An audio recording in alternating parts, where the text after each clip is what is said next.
Assalamualaikum warahmatullahi wabarakatuh. Saya Rahmiati, calon guru penggerak Angkatan 11 Kabupaten Tanah Datar.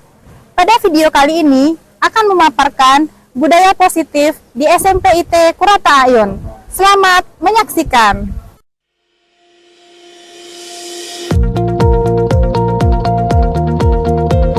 Assalamualaikum warahmatullahi wabarakatuh. SMP IT dan SMA IT Kurata Ayun merupakan sekolah berasrama yang bertujuan untuk menciptakan generasi masa depan yang cerdas secara akademik, intelektual, dan spiritual.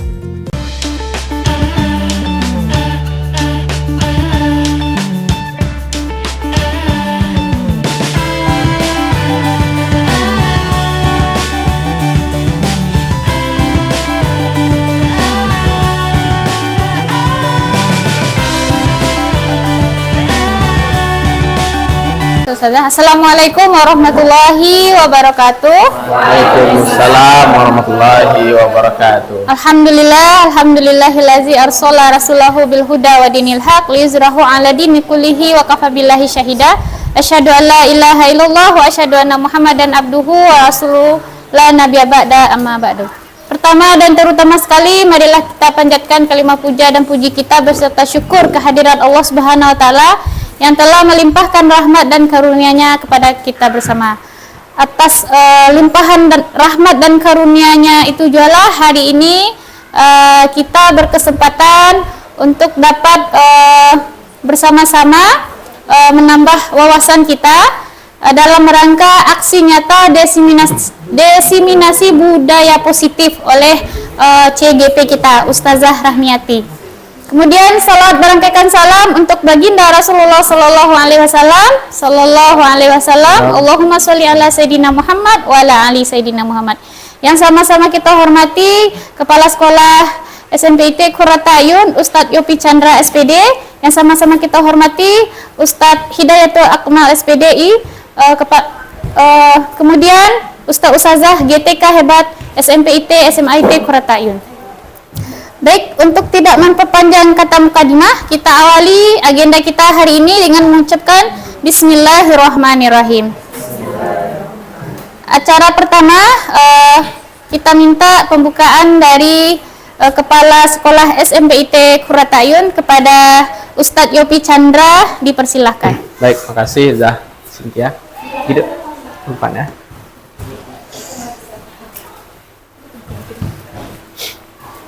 Bismillahirrahmanirrahim. Assalamualaikum warahmatullahi wabarakatuh. Waalaikumsalam warahmatullahi wabarakatuh. Alhamdulillah, Allahumma sholli ala Muhammad wa ala ali Muhammad. Kepala Sekolah SMA IT yang kita hormati beserta para wakil SMP SMA IT dan ustazah peserta aksi nyata diseminasi budaya positif. Baik, tidak panjang mana sampaikan ustazah yang jelas. Alhamdulillah dua orang CGP kita ini motivasi untuk kita semua. Nah, kemarin ada disampaikan, ya, kemarin ada disampaikan juga ketika datang PP Ustazah Rahmi, bagaimana CGP ini setelah lulus nanti Ustazah bisa memberi warna, memberi dampak positif dan memotivasi kita semua yang ada di lingkungan SMP SMA IT ini untuk terus berbuat, berkarya dalam membina dan memajukan sekolah kita ini, Ustazah. Yang pertama. Lalu yang kedua, Ustazah, budaya positif ini sebenarnya secara kasat mata kita melihat kita sudah mengamalkan. Nah, kita sudah berupaya di IT ini menghidupkan nilai-nilai positif yang ada di sekolah. Mulai dari anak, guru, termasuk juga tenaga kependidikan yang ada di SMP dan SMA IT Kurata Ayun ini. Nah, mudah-mudahan nanti diskusi atau presentasi dari CGP kita memaknai lebih dalam lagi dan memberikan pandangan, termasuk juga berbagi dengan kita semua ustazah, sehingga program guru penggerak ini bisa menghasilkan untuk sekolah, termasuk secara person pribadi Ustazah Rami, Zaisi juga. Yang pasti Ustazah kita ingin setiap program yang dibawa di sekolah ada efek positif, ada kebaikan, kemajuan untuk anak-anak kita, termasuk juga untuk kita para guru. Nah, itu saja barangkali sambutan dari Ana. Terima kasih atas undangannya. Mudah-mudahan kegiatan ini berjalan lancar. Allah ridhoi. Wabillahi taufiq wal hidayah. Assalamualaikum warahmatullahi wabarakatuh.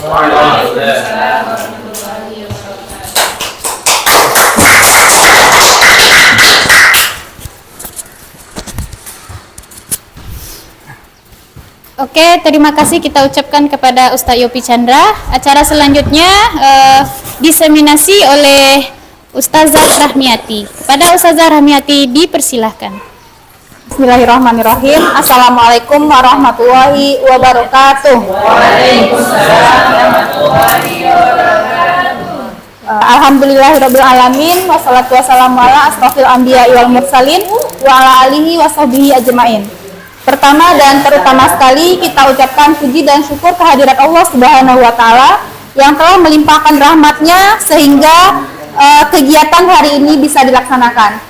Selanjutnya selawat dan salam marilah sama-sama kita kirimkan untuk Nabi Muhammad sallallahu alaihi wasallam. Allahumma sholli ala Muhammad wa ala ali Muhammad. Yang sama-sama kita hormati Kepala Sekolah SMP IT dan SMA IT Qurrata A'yun, yang sama-sama kita hormati Ustadz dan Ustazah pengajar GTK SMP dan SMA IT Qurrata A'yun.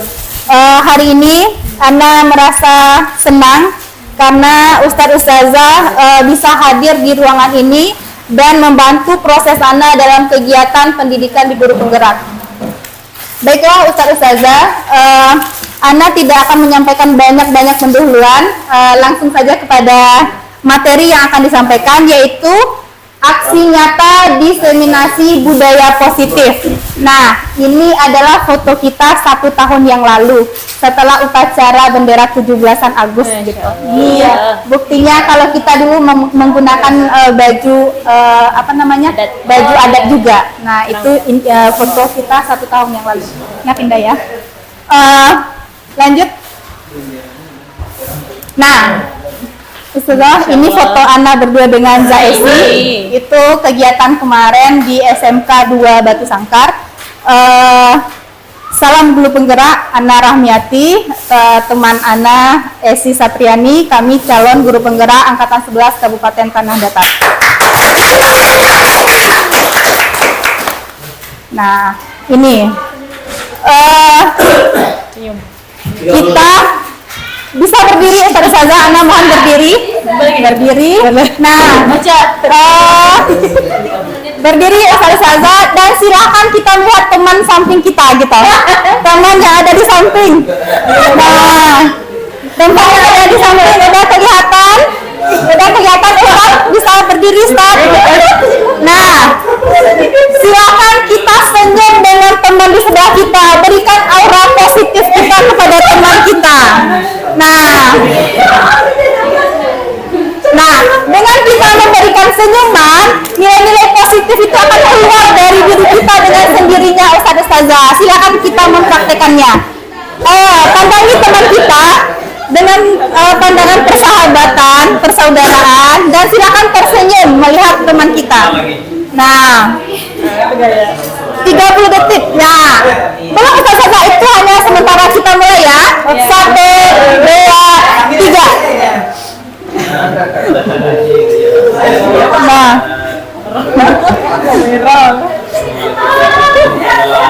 lihat teman kita. Senyum, berikan senyum terbaiknya, keluarkan aura-aura positif di dirinya. Udah? Nah, alhamdulillah, silakan duduk Ustaz Ustazah.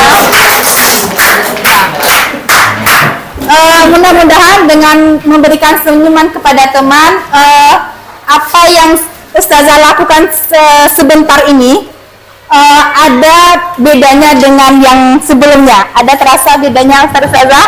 Ada. Berarti aura-aura positif di diri kita udah keluar gitu. Jadi mudah-mudahan dengan kita tersenyum, dengan kita senang dan bahagia, kegiatan ini berjalan dengan lancar sampai akhir. Nah, Ustazah, untuk kegiatan kita beberapa menit ke depan, kita membuat kesepakatan forum diseminasi.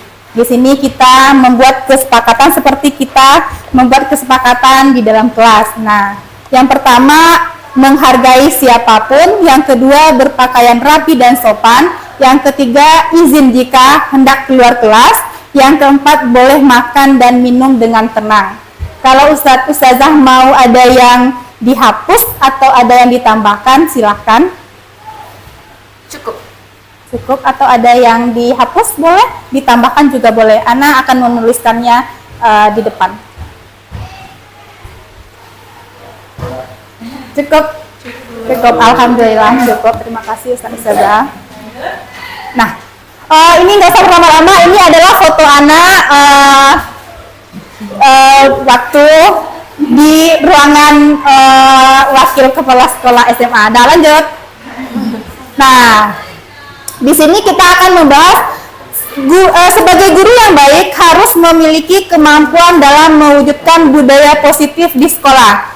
Budaya positif berikut dalam dijalankan dengan konsep-konsep diantaranya. Nah, budaya positif itu konsepnya ada 3. Yang pertama adalah disiplin positif, yang kedua adalah motivasi perilaku manusia, yang ketiga keyakinan sekolah atau kelas.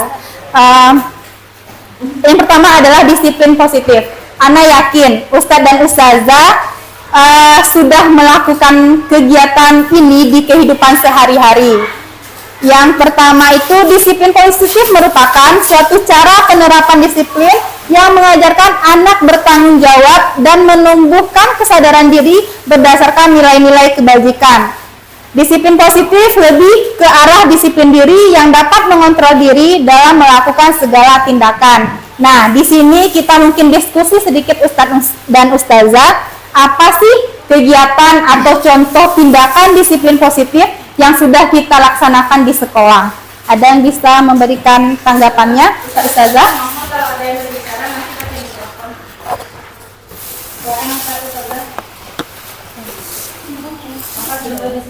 Ya, silakan Ustadz Ustazah berikan tanggapan terbaiknya. Ya, mungkin Ustadz Akmal akan memberikan tanggapannya. Terima kasih Ustadz. Terima kasih Ustazah Rahmi atas waktu yang diberikan. Di sekolah kita cukup banyak ya yang disiplin positif ini kita terapkan ke anak-anak kita. Kita contohkan. Pertama, ketika anak membuang sampah tidak di tempatnya, di saat itu kita langsung menyampaikan kepada anak bahwa sampah itu harus ditempatkan ke tempatnya dan harus tanggung jawab sampah masing-masing. Itu yang pertama. Yang kedua, diantaranya adalah kita mendisiplinkan anak dalam hal makan agar tidak berserak ya, agar tidak berimah bahasa kitanya, karena kita tidak tahu yang mana yang lebih berkah. Nah, itu kita terapkan kepada anak-anak kita, berdoa sebelum dan sudah makan, cuci tangan yang pasti, cuci tangan, dan setelah makan anak cuci piring sendiri. Nah, cukup banyak sebetulnya. Bangun sebelum subuh kita sampaikan kepada anak-anak, dan kita memang sudah mencontohkan kepada anak-anak kita. Banyak sekali, luar biasa. Terima kasih. Terima kasih Ustaz. Masya Allah, luar biasa bentuk-bentuk disiplin yang sudah kita jalankan di sekolah, mulai dari anak bangun tidur sampai anak tidur kembali ya Ustaz Ustazah. Nah, di sini adalah nilai-nilai dari profil pelajar Pancasila. Yang pertama adalah nilai beriman bertakwa kepada Tuhan Yang Maha Esa dan berakhlak mulia. Yang kedua, kebinekaan global. Yang ketiga, bergotong royong. Keempat, kreatif. Yang kelima, bernalar kritis. Yang keenam, mandiri. Nah, nilai-nilai ini sudah terkolaborasi dalam kegiatan kita sehari-hari di SMP IT Qurrata Ayun. Mulai dari anak bangun pagi, itu adalah nilai mandiri. Anak udah bangun pagi, anak udah bisa makan sendiri, udah tahu bagaimana mengatur waktu sendiri. Selanjutnya di sini anak-anak kita sudah beriman dan bertakwa kepada Tuhan Yang Maha Esa itu dengan melaksanakan sholat wajib berjamaah itu setiap waktu sholat ya. Jadi di sini alhamdulillah anak-anak kita sudah menjalankan profil pelajar Pancasila di kesehariannya. Selanjutnya adalah motivasi perilaku manusia. Nah, motivasi ini apa maksudnya Ustazah? Ada yang bisa memberikan pendapatnya? Sepertinya Ustadz Jel mau berpendapat. Silakan Ustadz Jel. Baik, terima kasih sebelumnya. Di pendapat kami, motivasi perilaku manusia adalah perbuatan-perbuatan yang bisa menjadi contoh bagi yang lain ketika akan berbuat. Salah satunya memang ketika kita yang berada di sekolah ini selalu menerapkan akhlak-akhlak yang baik sehingga menjadi uswah untuk yang lain, baik itu guru-guru, GTK dan juga siswa tentunya. Kemudian motivasi lain ini tentu tampak dari perilaku-perilaku yang ada di sekitaran lokasi di SMP IT dan SMA IT Qurrata A'yun. Mungkin itu sedikit. Terima kasih. Syukur Ustadz, aplaus untuk Ustazah. Nah, motivasi perilaku manusia itu ada 3 ya Ustazah yang mendasari atau alasannya kita melakukan tindakan itu ada alasannya. Yang pertama adalah untuk menghindari ketidaknyamanan atau hukuman. Nah, di sini mungkin contohnya kalau seandainya anak-anak kita itu datang ke sekolahnya, dia itu tidak terlambat. Mungkin motifnya itu ada untuk menghindari biar tidak dihukum oleh guru piket pagi-paginya. Nah, apakah itu benar? Atau apakah itu sesuai dengan kegiatan disiplin positif itu di sekolah? Nanti itu akan dibahas oleh Ustazah Esi. Nah, misalnya anak kita itu motifnya baris pagi itu biar tidak dihukum. Apakah itu bagus motif anak itu gitu, dari anaknya apakah bagus? Nah, itu akan dibahas oleh Ustazah Esi nantinya. Yang kedua, motivasi perilaku manusia itu adalah untuk mendapatkan imbalan atau penghargaan dari orang lain. Contohnya, kalau anak itu dia rajin ke sekolah, rajin belajar, dan mendapatkan reward dari gurunya, apakah itu bagus di sekolah? Memberikan reward atau penghargaan itu apakah bagus? Juga akan dibahas oleh Ustazah Yasin nanti. Kita kan sering memberikan reward atau penghargaan kepada anak, bahkan kepada kita, sesama kita ya kan, ada rewardnya. Apakah itu bagus di dalam proses mendisiplinkan diri gitu? Itu akan nanti dibahas. Selanjutnya, untuk menjadi orang yang mereka inginkan dan menghargai diri sendiri dengan nilai yang mereka percaya. Nah, di antara motif atau alasan kita melakukan tindakan ini, inilah yang sebenarnya jawabannya adalah untuk menjadi orang yang mereka inginkan, untuk menjadi diri kita, untuk menghargai diri sendiri, dan untuk kita dipercayai oleh orang lain. Nah, jawabannya itu, alasannya adalah yang ketiga. Alasan yang 1 dan 2 akan dibahas oleh Ustazah Esi. Penasaran kan? Jangan lewatkan sesi berikutnya. Nah, selanjutnya keyakinan sekolah atau kelas. Kemarin itu adalah keyakinan sekolah atau kelas ini udah kita jalankan di sekolah, yaitu contohnya keyakinan sekolah.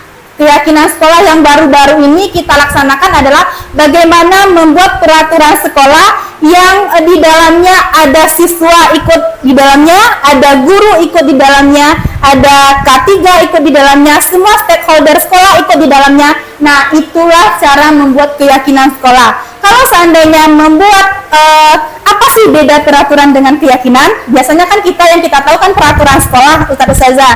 Kalau peraturan sekolah itu lahirnya atau turunnya dari atas, dibuat oleh pimpinan. Tetapi kalau keyakinan sekolah dari bawah, dari siswa, dari guru. Jadi seperti itu bedanya ya. Jadi kalau sekarang itu namanya keyakinan, bukan peraturan sekolah lagi. Jadi kalau bedanya, kalau peraturan itu hukumnya wajib gitu. Kalau seandainya tidak dilaksanakan, anak yang dihukum. Tetapi kalau keyakinan itu yang membuatnya kan bersama, kita dengan anak, kesepakatan. Kalau seandainya kita melanggar, otomatis kita melanggar apa yang kita buat gitu. Berarti kesadaran dirinya lebih dalam daripada peraturan gitu, Ustaz dan Ustazah. Jadi beberapa ustazah itu udah Ana lihat membuat keyakinan kelas. Walaupun kita di sini belum ada yang jadi guru penggerak, tetapi semuanya sudah menjalankan pergerakan guru penggerak. Aku sampai kita semua itu Ana lihatnya dari awal tahun pembelajaran, Ustadz dan Ustazahnya sudah membuat keyakinan kelas dengan siswa, yaitu guru mapelnya sudah membuat bentuk keyakinan kelas dengan siswanya. Bagaimana sih peraturan selama PBM dengan guru PABP misalnya. Kemarin Ustazah Ana melihat Ustazah Wiwi membuatnya sangat bagus sekali, bentuknya, desainnya bagus gitu. Jadi sebaiknya sebagai guru kita membuat keyakinan kelas masing-masing gitu dengan guru mapel masing-masing. Di sini keyakinan kelas itu guru berperan dalam mewujudkan terbentuknya keyakinan sekolah atau keyakinan kelas. Kemarin kami belajar itu cara menentukan keyakinan kelas itu bukan hanya misalnya kita tulis di papan semuanya, nanti kita tentukan ini yang kita laksanakan, ini yang tidak kita laksanakan. Ternyata Ustadz Ustazah bukan seperti itu caranya. Caranya panjang rupanya untuk menganalisis kenapa dia dari peraturan yang kita buat itu kenapa dia bisa menjadi keyakinan kelas. Itu ada alurnya. Nah, mungkin alurnya itu nanti bisa Ana dan Esi bagikan melalui guru berbagi di hari Kamis jadwalnya, karena dalam waktu yang singkat tidak bisa dibahas gitu Ustazah.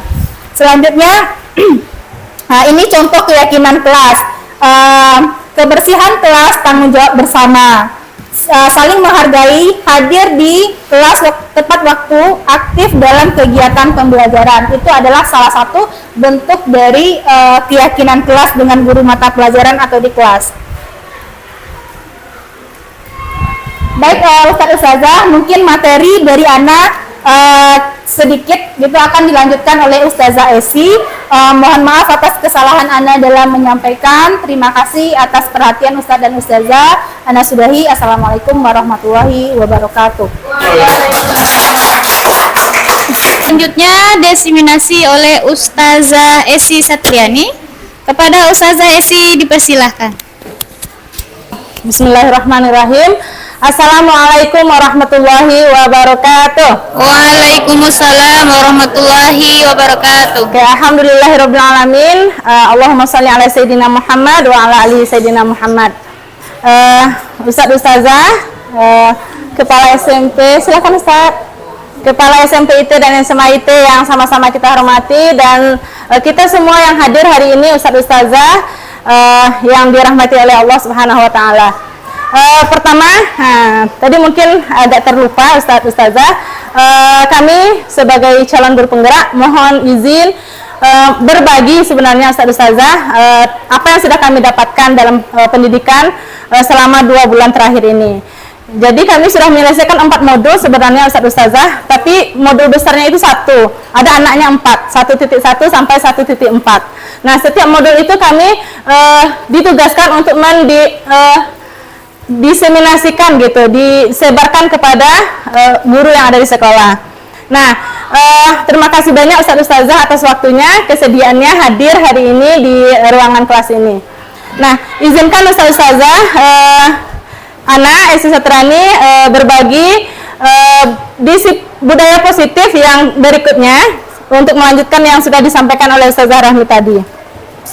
Oke, sebelum kita lanjut materi yang berikutnya, Ana juga mau ice breaking Ustadz Ustazah.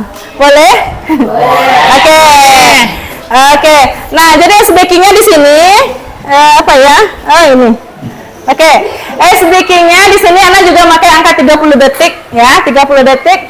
Jadi ice breakingnya di sini nggak tertulis ya. Judulnya adalah cobalah buka gitu. Judul ice breakingnya cobalah buka. Nah, jadi Ustazah juga nanti berpasang-pasangan seperti yang Ustazah Rahmi tadi, dan waktunya juga 30 detik. Cobalah buka apa gitu ya. Jadi kita punya tangan. Nah, ini kita kepalkan nanti, salah satu dari kita mengkepalkan tangan, dan kita anggap Ustazah di dalam kepalan tangan kita ini ada barang yang sangat berharga sekali dalam hidup kita, sehingga kita nggak rela kalau orang mengambilnya gitu.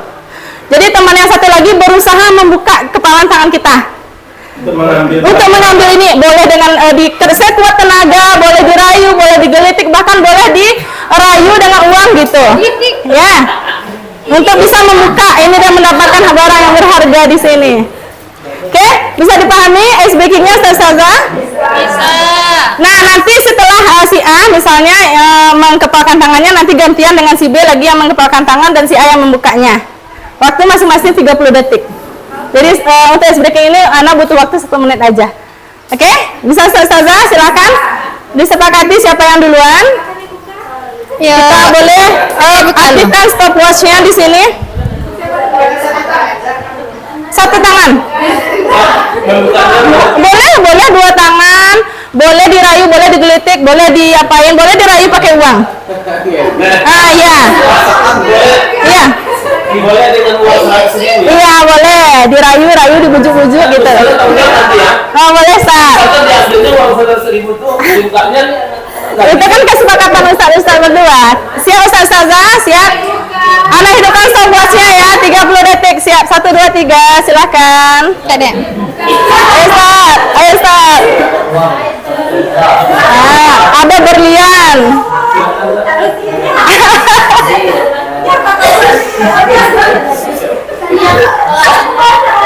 18 detik. 10 detik lagi. 10 detik lagi.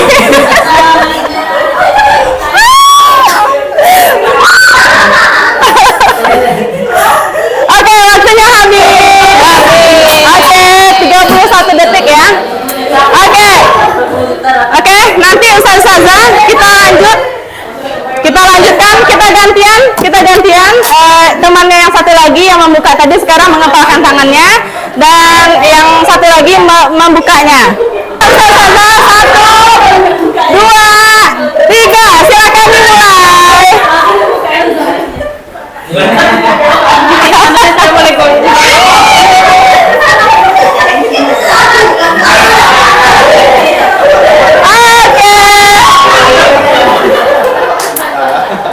Ada berhasil, Ustaz? Ayo, Ustaz. Oke, habis. Waktunya sudah habis, Ustazah. Waktunya sudah habis, Ustazah. Oke, gimana Ustazah? Sakit tangannya? Ada yang kesakitan tangannya? Ada yang merah? Oke, awalnya bahagia, semangat sekali. Oke, Ustazah, kira-kira dari ice breaking tadi ada yang mau memberi tanggapan nggak? Nah, silakan Zatisma, silakan Zatisma yang angkat tangan.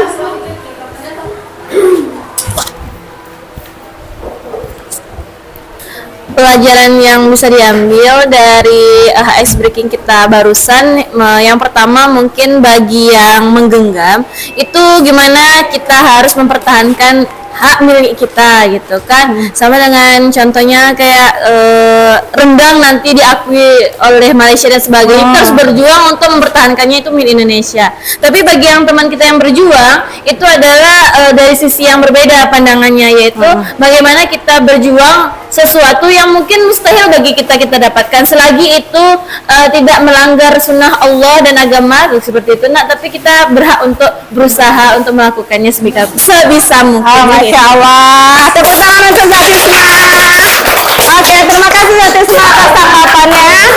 Oke, pertanyaan anak yang kedua, Ustazah, dari games atau ice breaking tadi, kira-kira siapa yang memegang kontrol atau kendali? Yang tangannya di kepala atau yang membuka? Silakan, siapa yang mau menjawab? Siapa yang sebenarnya memegang kontrol dari kegiatan itu? Silakan.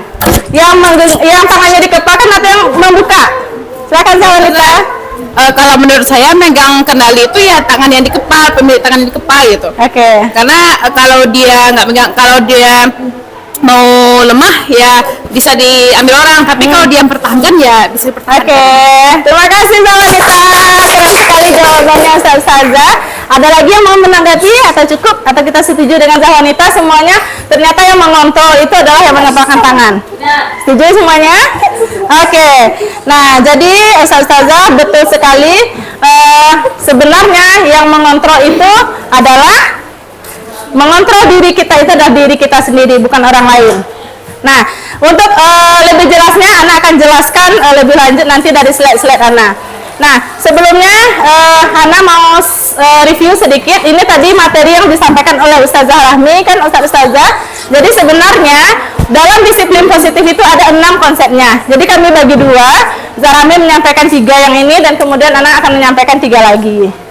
Nah ini dia yang akan Ana sampaikan materi bagian Ana Ustazah, yaitu pertama adalah kebutuhan dasar manusia.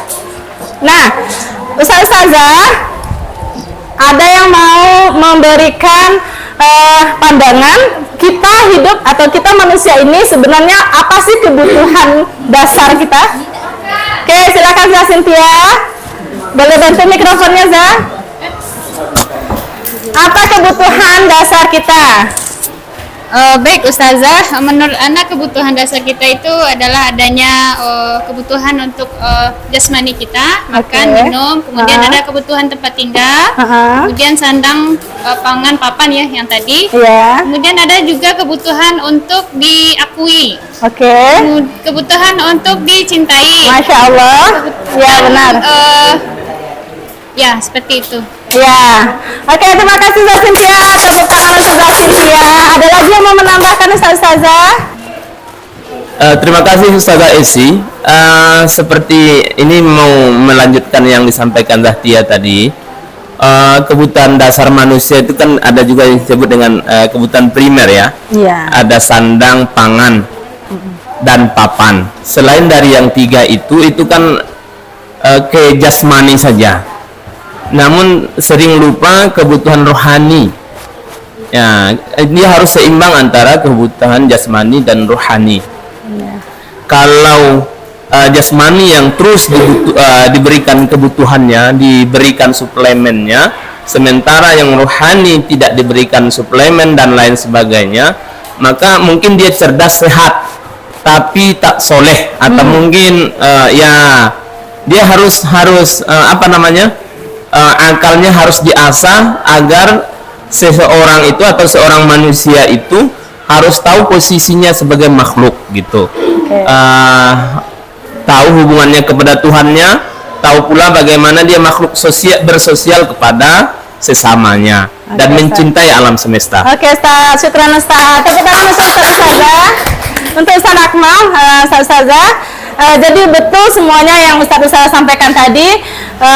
Kita memiliki banyak sekali kebutuhan ternyata dalam hidup kita. Nah, tadi ada istilahnya kebutuhan jasmani, kebutuhan rohani, ada kebutuhan primer, sekunder, dan tersier. Nah, itu semua betul Ustazah, dan di sini mungkin beda istilah saja dari apa yang Anda sampaikan, dan sebenarnya itu juga dia. Nah, sebelum Anda teruskan ke kebutuhan kita sebagai manusia, dan Ustazah, ternyata kita sering menemukan permasalahan-permasalahan dalam proses pembelajaran atau di sekolah kita, Ustazah. Nah, ternyata itu semua karena siswa-siswa itu kebutuhannya tidak terpenuhi. Kita misal nih pergi sekolah tapi belum sarapan. Lalu apa yang terjadi? Bisa jadi kita cari makan dulu, sehingga harusnya kita masuk kelas, kita nggak masuk kelas. Jadi kenapa terjadi permasalahan itu? Karena kebutuhan kita tidak terpenuhi. Begitu juga anak-anak kita, Ustazah. Nah, kita lanjutkan, Ustazah. 5 kebutuhan dasar manusia. Nah, di sini ada istilahnya saja. Yang pertama, kebutuhan bertahan hidup. Nah, di sana ada sandang, pangan, papan, dan ini bersifat fisiologi ya, Cynthia. Nah, jadi fisiologi. Kemudian ada kebutuhan kasih sayang dan rasa diterima. Ada kebutuhan penguasaan, ada kebutuhan kebebasan, dan juga kebutuhan kesenangan. Nah, yang 4 di bawah ini, Ustazah, ini dia bersifat psikologi. Jadi tadi ada yang jasmani dan rohani. Nah, sebenarnya sama saja, Ustazah. Nah, setelah kita mengetahui 5 kebutuhan dasar manusia ini, Ana mau izin, ini ada studi kasus. Di sini ada Ustaz Eko nggak hadir ya, aduh, kita nggak apa-apa. Jadi Ustaz Eko ini sedang menjelaskan pembelajaran IPS ya. Kemudian ada muridnya yang tidur. Nah namanya Apit nama. Kemudian Ustaz Eko memperhatikannya, kemudian bertanya, tapi Apitnya nggak bisa menjawab karena masih mengantuk. Nah, dari kasus ini kira-kira Ustazah, apa kebutuhan Apit dan kenapa Apit tidur di kelas? Nah, kira-kira apa biasanya alasan anak-anak kita itu tidur di kelas, Ustazah? Ada beberapa kemungkinan. Oke, Ustaz. Pertama, Ya, boleh, Ustaz. Silakan, Ustaz. yang pertama dia tidur terlalu sebentar, maksudnya mungkin larut malam supaya tidur gitu, sehingga tidak memenuhi standar tidur sebagai seorang anak gitu. Yang kedua, ada kemungkinan bahwa materi ataupun guru yang bersuara kurang menarik. Iya, betul. Kalau kurang menarik atau mungkin ada mungkin pertanyaan di awal Pemantik ya, pemantiknya kurang menarik, barangkali tidak memantik gitu. Iya. Sehingga anak ini menyebabkan malas dan ya akhirnya dia tertidur gitu, lebih kurang seperti itu. Oke, terima kasih Ustaz Akmal. Oke, Ustazah, mari kita bahas kasus ini. Yang pertama, kenapa alasannya Apit itu nggak tidur di kelas pada jam pembelajaran Ustaz Eko? Nah, kemungkinan pertama adalah dia kurang tidur tadi ya Ustazah, mungkin begadang. Jadi sebenarnya kalau dia kurang tidur, itu Apit ada kebutuhan bertahan hidupnya yang tidak terpenuhi. Nah, kemudian yang kedua nih Ustazah, tadi karena yang kedua mungkin dia ingin merasa diperhatikan oleh temannya, caper gitu ya Ustazah, sehingga dia tidur gitu. Nah, jadi ketika itu alasannya berarti Apit ini sedang kebutuhan rasa sayang dan diterimanya itu kurang, tidak terpenuhi. Bisa jadi kan Ustazah? Ya. Yang ketiga bisa jadi dia merasa bosan karena metodenya itu aja, atau karena belajarnya di kelas aja, pengennya misalnya keluar tapi di kelas terus jadi tidur gitu ya. Nah, terus berarti ini kebebasan Ustazah, dia kebutuhan kebebasannya itu tidak terpenuhi. Nah, yang ketiga adalah mungkin dia ingin menjadi merasa hebat gitu. Daripada teman-temannya, dia bisa tidur di kelas, teman-temannya padahal aturannya nggak boleh tidur, tapi dia tidur bisa gitu. Jadi dia ingin merasa hebat dibandingkan teman-temannya. Nah, di sini berarti kebutuhan kekuasaannya yang tidak terpenuhi dalam hidupnya. Nah, jadi dia melakukan gejala-gejala yang melanggar nilai-nilai kebajikan, Ustazah. Oke, nah itu tadi terkait kebutuhan dasar manusia yang mungkin banyak kasus-kasus di sekolah kita, dan ternyata itu karena kebutuhan dasar anak itu tidak terpenuhi. Nah, jadi harapannya Ustazah setelah mengetahui hal ini, kita bisa menyelesaikan masalah-masalah itu dengan memperhatikan kebutuhan anak-anak kita. Oke, kedua yang berikutnya Ustazah, Ana ingin menyampaikan posisi kontrol. Nah, di sini tadi kan kita sudah bermain ice breaking. Siapa sebenarnya megang kontrol? Nah, tadi kita sepakat ya, yang pegang kontrol itu adalah yang menggenggam. Nah, betul sekali Ustazah. Apapun yang kita lakukan di dunia ini ya, dalam hidup kita itu adalah kita sebenarnya yang mengatur diri kita, bukan orang lain, bukan orang tua. Ya kan, kalau misalnya Ana dulu pengen kuliah ini, pengen kerja ini, bukan karena orang tua yang maksa gitu, atau kita, anak-anak kita dia ingin sukses itu bukan karena kita paksa terus, forsir terus, tapi karena memang datang dari dalam dirinya gitu. Dia ingin sukses, dia ingin belajar, dia ingin hadir tepat waktu dan seterusnya.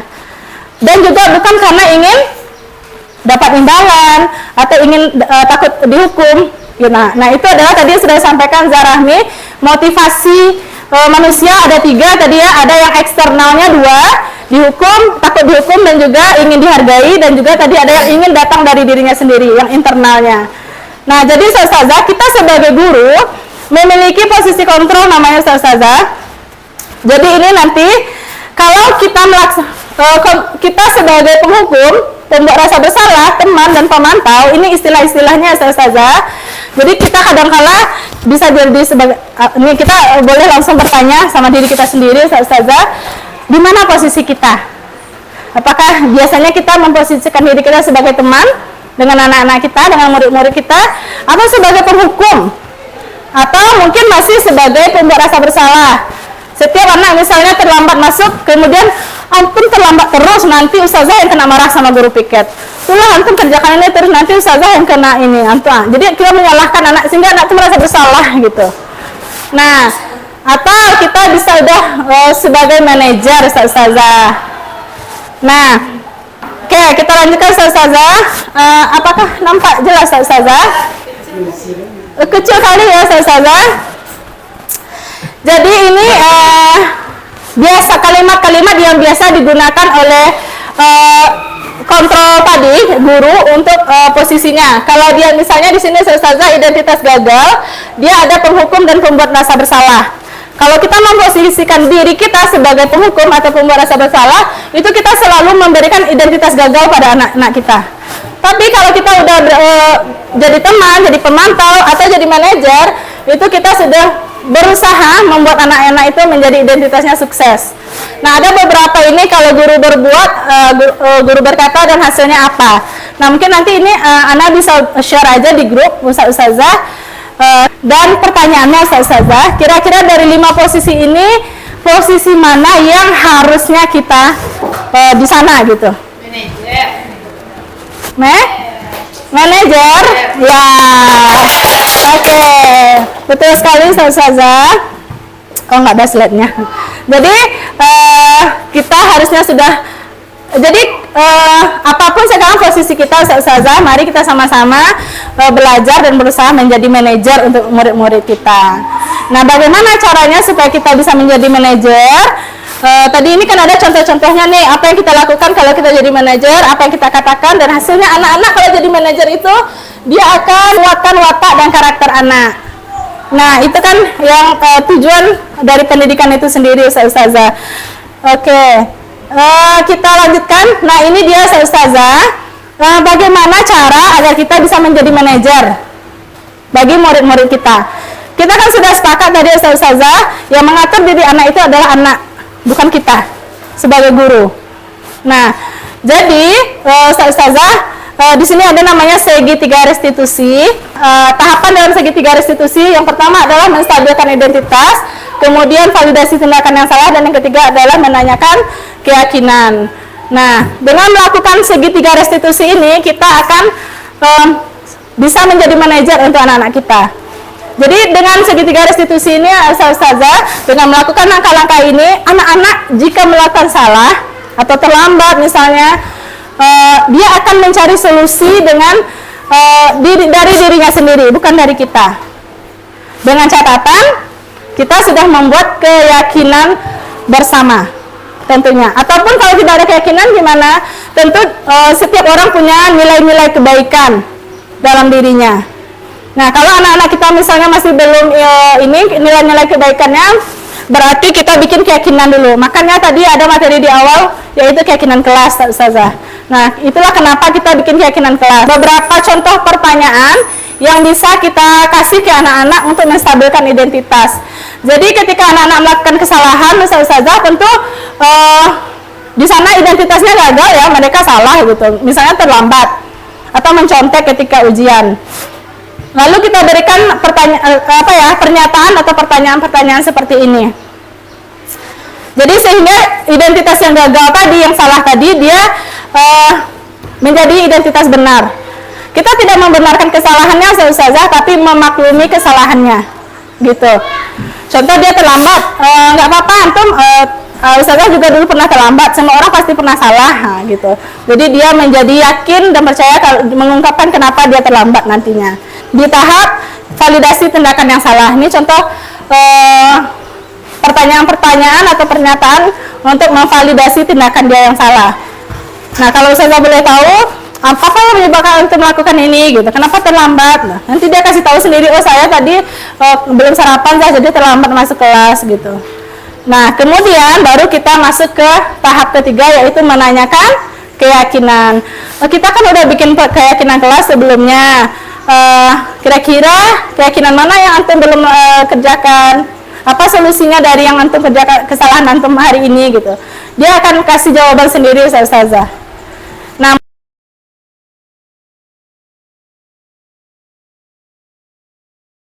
Assalamualaikum Yazid. Gimana keadaan antum, sehat nak? Alhamdulillah. Yazid, tahu nggak Ustazah panggil ke sini itu kenapa? Karena nggak ngerjain tugas. Yazid masuk kan di jam pembelajaran Ustazah kemarin? Masuk ya. Kenapa ya nggak dikerjakan tugasnya? Ana capek ya dan ngantuk ya. Soalnya tadi malam Ana nggak bisa tidur lah karena mikirin jadwal. Yazid masih ingat nggak di saat awal pembelajaran kita membuat keyakinan kelas, kesepakatan kelas. Masih ingat nggak apa-apa saja kesepakatan kelas kita? Kalau masih ingat, kira-kira yang Yazid lakukan kemarin itu sesuai nggak dengan keyakinan kelas yang sudah kita sepakati? Kalau belum, kira-kira keyakinan kelas yang mana yang tidak Yazid lakukan? Selalu bertanggung jawab ya. Nah, berarti Yazid tahu kan kalau Yazid tidak menyelesaikan tugas yang Ustazah berikan kemarin itu, berarti sudah tidak melakukan keyakinan kelas yang sudah kita sepakati. Nah, lalu Yazid maunya seperti apa solusinya? Solusinya yang pertama Ana minta maaf ya karena tidak mengumpulkan tugas. Yang kedua, Ana tidak akan tidur terlalu malam lagi. Dan yang ketiga, Ana akan menginginkan tugas dari Ustazah dan akan saya kumpulkan besok. Baiklah Yazid, Ustazah apresiasi atas tanggung jawab antum dalam menyelesaikan tugas yang Ustazah berikan. Kalau begitu, untuk besok manage waktunya. Kalau seandainya kita udah jam tidur, udah jam istirahat, kan Yazid bisa tidur. Kalau ingat orang tua, karena kita di asrama ya nak, pasti ingat orang tua. Doakan selalu orang tua kita. Kan udah ada jadwal nelpon orang tua di asrama kan. Dan yang penting kita di sini semangat belajarnya, ya. Ya, terima kasih ya. Terima kasih Yazid. Assalamualaikum.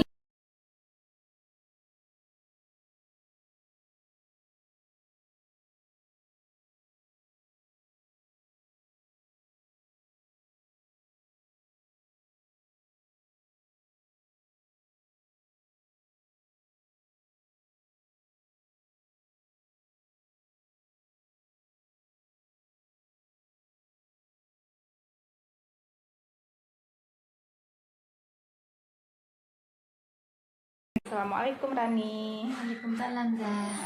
Bagaimana kabar antum? Sehat? Alhamdulillah sehat Zah. Alhamdulillah. Rani tahu nggak kenapa Rani Ustazah panggil ke kantor hari ini? Nggak tahu Zah. Tadi kan kita melaksanakan ulangan, tapi Ustazah tadi melihat sepertinya Rani mencontek dan melihat buku saat ulangan. Apakah iya seperti itu? Iya Zah. Tadi Ana mencari jawaban di buku ketika sedang ulangan Zah. Mengapa Lani mencontek? Apakah Lani tidak belajar malam tadi? Tidak Zah. Tadi malam Ana lupa kalau hari ini ada ulangan Zah. Jadi Ana asik membaca buku novel Zah, sehingga lupa untuk belajar Zah. Membaca buku boleh. Ustazah tidak menyalahkan antum membaca buku, tetapi besoknya kan kita ulangan. Harusnya yang Rani baca itu adalah buku mata pelajaran IPS, bukan membaca buku novel. Ya Zah, Ana minta maaf. Rani masih ingat gak di awal pembelajaran kita membuat keyakinan kelas? Masih Zah. Nah, dari tindakan yang sudah Rani lakukan tadi, keyakinan kelas manakah yang tidak Rani laksanakan? Nilai kejujuran Zah. Sudah tahu tuh, berarti Rani tidak menjalankan tadi nilai-nilai kejujuran di saat kita ulangan. Untuk kedepannya, bagaimana caranya supaya Rani bisa menjalankan nilai-nilai keyakinan kelas kita yang sudah disepakati, terutama nilai-nilai kejujuran? Ana harus pandai membagi waktu untuk membaca buku novel sama membaca buku pelajaran Rani, mudah-mudahan ke depan Rani bisa memanage waktu antara membaca buku novel dan membaca buku pelajaran, karena kita melakukan hal-hal yang kita senangi itu juga harus mengelola penggunaan atau mengelola waktunya, kan sampai kegiatan yang kita senangi itu bisa merugikan diri kita sendiri. Iya, Zah. Zah harap ini tidak mengulangi hal yang sama lagi untuk kedepannya. Baik, Zah. Terima kasih, Zah. Ya, baik. Assalamualaikum, Lani. Waalaikumsalam, Zah. Berikut ini adalah tanggapan dari siswa atas kesalahan yang sudah dilakukan. Nama saya Yazid, kelas 8 dari SMP IT Qurrata A'yun Batu Sangkar. Saya benar-benar minta maaf kepada ustazah yang mengajar, yaitu Ustazah Rahmi, guru IPS. Kesalahan Ana yang Ana perbuat ialah tidur di kelas. Saya tidak mendapatkan hukuman atau dimarahi.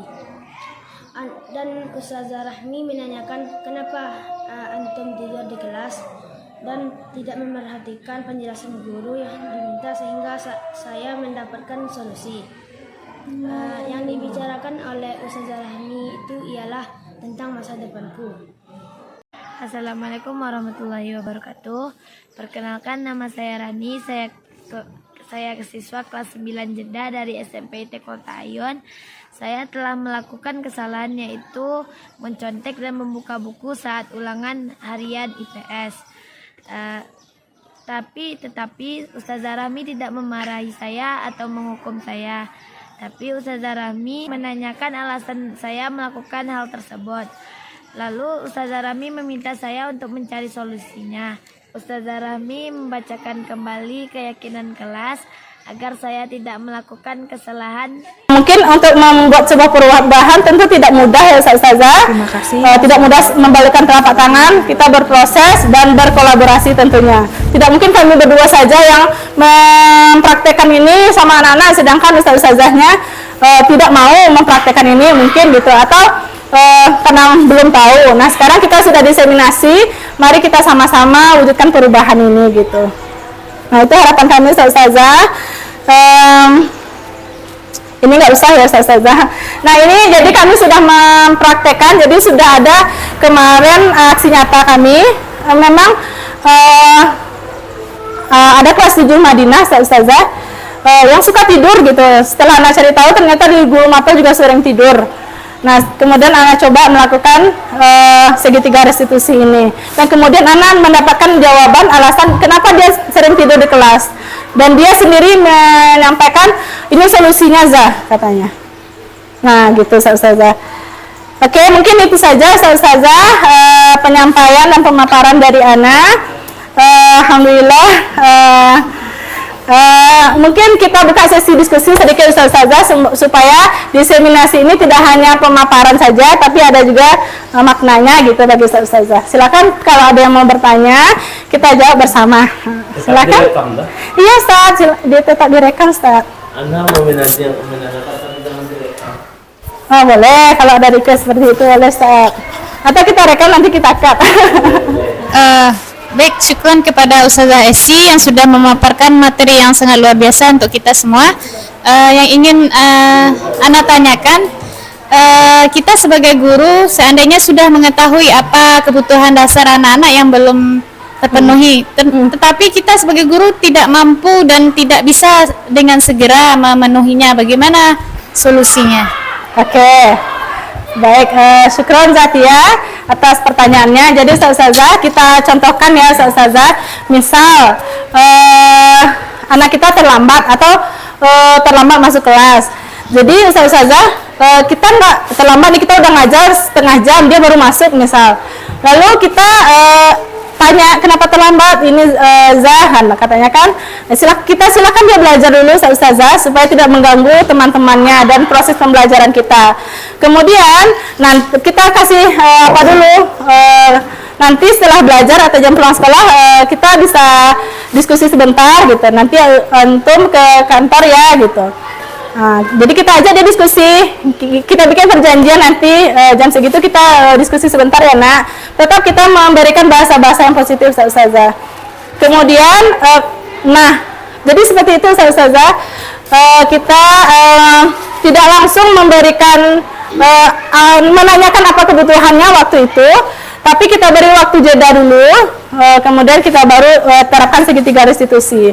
Setelah ketahuan nanti apa alasannya, apa solusinya bagi dia. Kalau kita mampu membantu, misalnya anak-anak kita misalnya nggak belanja, kita tanya. Terus kalau kita mau gitu, kita ikhlas, kita kasih uang kan, bantuan dari bentuk solusinya. Tapi kalau enggak, misalnya kita carikan solusi bersama gitu Ustazah.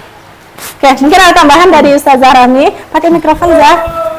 Oke, kepada Ustazah Ramiati. Ustazah Cynthia. Baik Ustazah, terima kasih atas pertanyaannya Ustazah Cynthia. Di sini kemarin Ana sempat juga di saat kita melakukan elaborasi. Di situ ada pertanyaannya, Ana menanyakan saat itu. Di sini kebetulan kita kan ada anak PL, mahasiswa PL yang mengajar di kelas gitu. Nah, pertanyaan Ana waktu itu ke teman kelompok lain adalah bagaimana perlakuan anak kita ini terhadap guru PL-nya, kenapa tidak sama terhadap kita atau ibaratnya guru pengganti gitu. Nah, biasanya guru pengganti itu dengan guru inti kan, guru yang sebenarnya itu kan beda perlakuan siswa kita. Pertanyaan Ana waktu itu adalah kenapa bisa terjadi beda seperti itu, nilai-nilai kebajikan anak itu misalnya kepada guru sebenarnya seperti ini nilai-nilai kebajikannya, tingkah lakunya. Kepada guru pengganti atau guru PL lain lagi tingkahnya. Kebutuhan dasar apakah yang tidak terpenuhi dari anak kita. Nah, jadi Ana sempat melontarkan pertanyaan seperti itu kemarin. Jadi jawabannya seperti ini. Sebenarnya yang tidak terpenuhi itu adalah kebutuhan kesenangan. Nah, jadi sebagai seorang guru kita harus bagaimana siswa itu senang dengan kita gitu. Jadi kebutuhan senangnya yang tidak terpenuhi dan kebutuhan mungkin kasih sayangnya tidak dapat dari guru penggantinya, misalnya seperti itu. Nah, jadi di sini kita berharap anak-anak ini ya, apalagi yang di asrama ya, kita 24 jam di sini, semua 5 kebutuhan dasar itu diharapkan bisa terpenuhi, mulai dari kebutuhan sarapannya, makannya, kasih sayangnya, kenyamanannya, semuanya kebutuhan itu terpenuhi dengan cara bagaimana kita memulainya dari diri sendiri ya. Seperti yang Ana pelajari itu dari modul 1.1 sampai 1.4 itu yang pertama itu setelah pendahuluan pembukaan materi itu adalah dimulai dari diri sendiri. Nah, ini kita tidak bisa membuat orang itu berubah tetapi kita belum menjalankan. Nah, seperti itu. Jadi kita mulai dulu, seandainya teman kita misalnya datangnya terlambat nih, dia itu sering terlambat masuk lokal nih, biar aja dulu. Yang penting kitanya yang berubah dulu. Kalau seandainya konsepnya dimulai dari diri kita dulu, otomatis orang akan berubah dengan sendirinya gitu. Jadi di sini kita diharapkan menjadi panutan. Jadi kita jangan memberikan tuntutan kepada menuntut anak, sementara kita tidak menjadi panutan seperti itu. Mungkin itu tambahan dari Ana sedikit. Terima kasih. Oke, terima kasih banyak Zarami atas tambahannya. Kita kasih tepuk tangan aplaus yang meriah Ustazah Rami. Syukran Ustazah. Jadi Ustazah kita menjadi jangan menuntut. Nah, jangan pernah menuntut bahkan Ustaz, tapi menuntun anak-anak kita. Nah, jadi Ustazah, ada lagi yang mau bertanya? Silakan, Ustaz Akmal.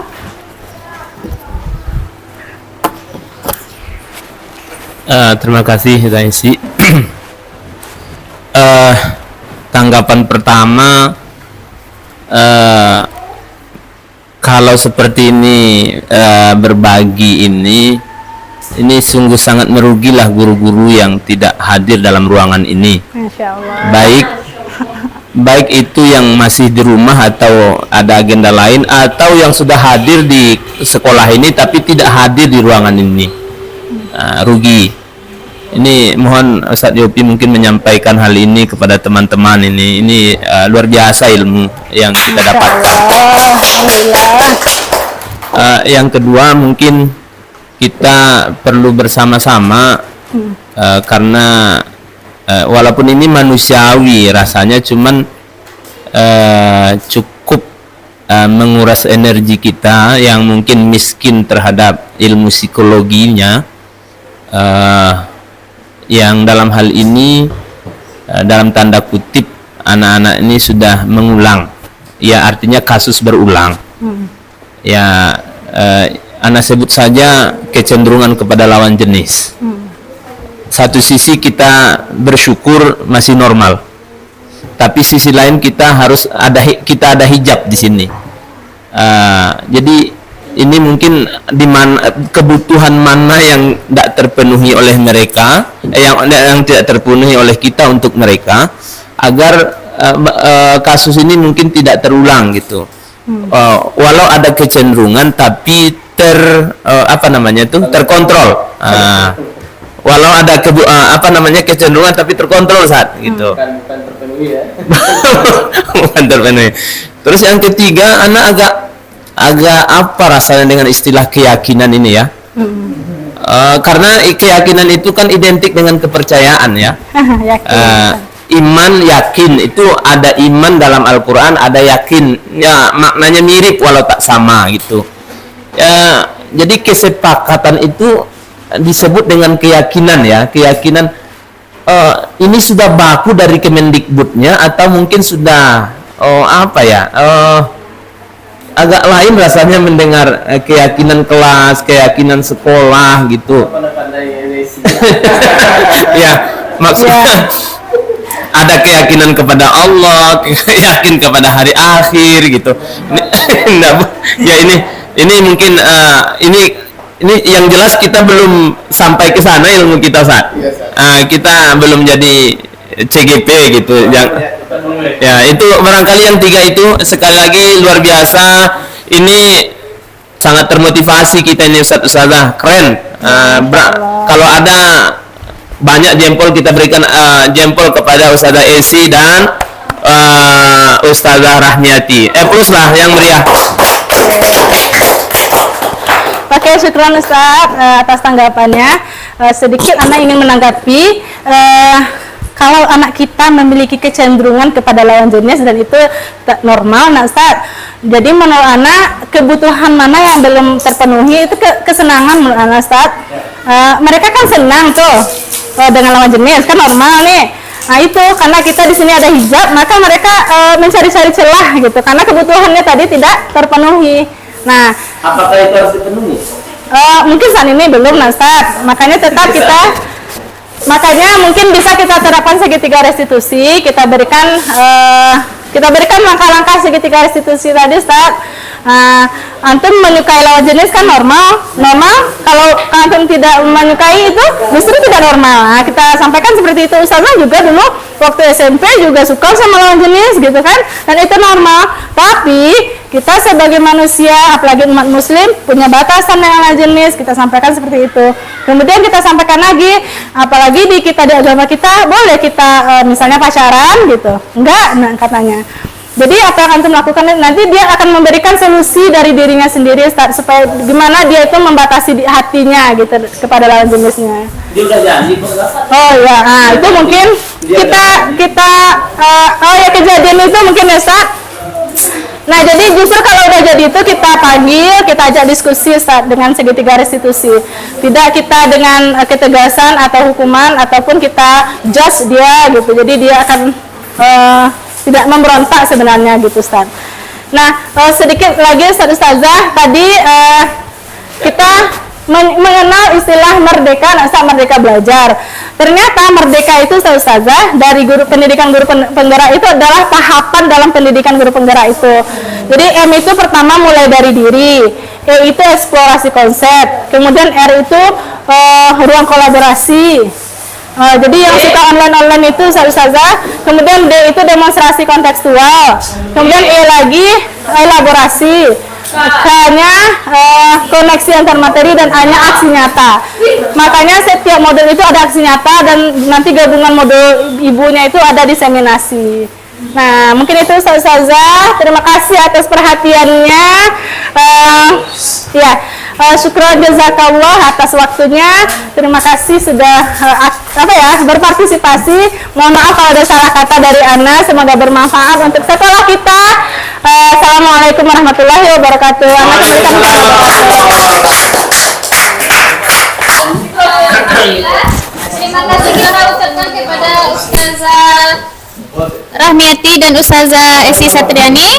Mudah-mudahan apa yang disampaikan dapat kita terapkan di sekolah kita, dan semoga sekolah kita menjadi sekolah yang lebih unggul dan lebih maju. Kita tutup dengan doa kafaratul majelis. Subhanakallahumma bihamdika asyhadu an la ilaha illa anta astaghfiruka wa atubu ilaik. Assalamualaikum warahmatullahi wabarakatuh.